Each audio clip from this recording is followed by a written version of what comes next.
you wake up in the morning, we don't look bad, but we look like a combination of luck and genetics. It's what we do to ourselves, it's how we adorn ourselves and how we present ourselves to the world that is evidence of who we really are inside. This brush for my scalp. Right now I'm filling my scalp because I've got thin hair. This is my full disclosure. And it makes my hair look thick. So by the time I was 15 years old, I was so painted and very over the top, very theatrical, and that's how I lived. I woke up every morning at 5 a.m. and spent 2 hours getting ready so that 7 o'clock I can be on the bus for school.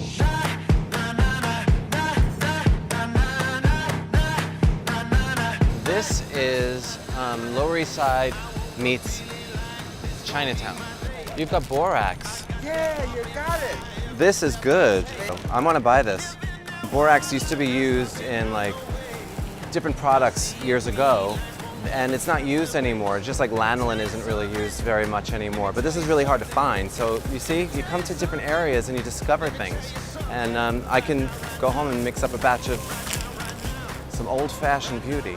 So I started doing other people's makeup when I was about 15, and that was pretty consistent. I tried to do singing, and I had a record, a single at one point. I was trying to act and do all of those things, and I worked at Patricia Field's makeup counter, but then I ended up being at a hair and makeup agency. I just wanted insurance. I didn't want to be hungry anymore, so I just wanted a real job. So I worked at 9 to 5 at a job in a cubicle representing some of the top hair and makeup people in the business. And one day, 3 years in, the phone rang and it was Laura Mercier calling from set. She was doing an American Vogue cover shoot with Steven Meisel, and she needed to have an assistant because Kate Moss was going to be getting on a plane earlier than they expected, and she needed to get her ready faster. And it was also Amber Valletta on set. So we couldn't find an assistant for her. We called everyone, and so I went because she needed somebody. So I got there, and Laura was like, "Oh, Kristofer, this is Kate. You'll be doing her makeup. Use my things. Anything you can't find, just let me know." What? I have to do Kate Moss's makeup? I was in a cubicle 20 minutes ago under fluorescent lighting, burning my corneas, and now I have to do Kate Moss's makeup and with someone else's makeup and someone else's tools. We got on set, and Steven Meisel saw Kate and said, "Laura, I love the way that you did Kate's eyes. Can you do Amber's eyes more like that?" And Laura said, "I didn't do her makeup, Kristofer did." And Steven, about a month later, put me on the cover of Italian Vogue and a 20-page story and a Dolce & Gabbana campaign, and I was a makeup artist. This is a disgusting moment, but this is going to be emancipation.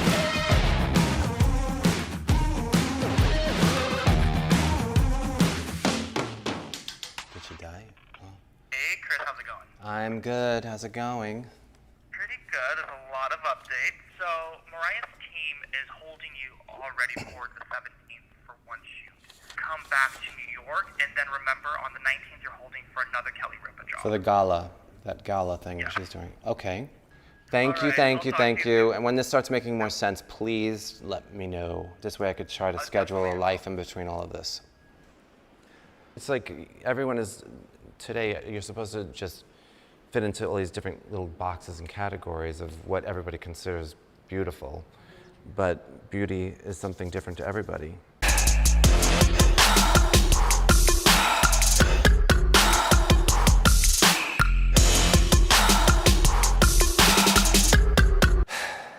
I've always been attracted to crosses and crowns. And to me, a cross it kind of is a symbol of strength. Through my travels, whenever I see a cross that I like, I buy it. And then when I put them here, I painted them all the same color as the wall so that it wouldn't be so busy looking. I grew up with such low self-esteem that I needed to emotionally and visualize myself as okay. And so I had to make myself feel like I was important. And so I kind of mentally put a crown on my own head every day. And in a way, that crown was my makeup. This is my makeup room. and it's very small, but it's effective.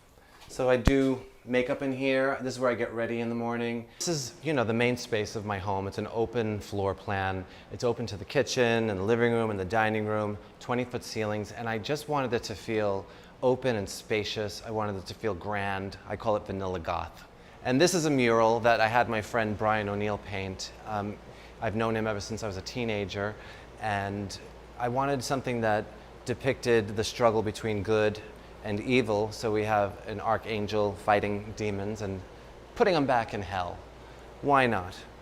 So I hate working out. It's like the worst thing ever, and I squeeze it in whenever I can. So I'm just racing across the street to Mark Fisher Fitness, and I'm going to work out. Hey. Oh, hey. Raj and I do heart-to-heart hugs. Butt out, chest up, arms straight.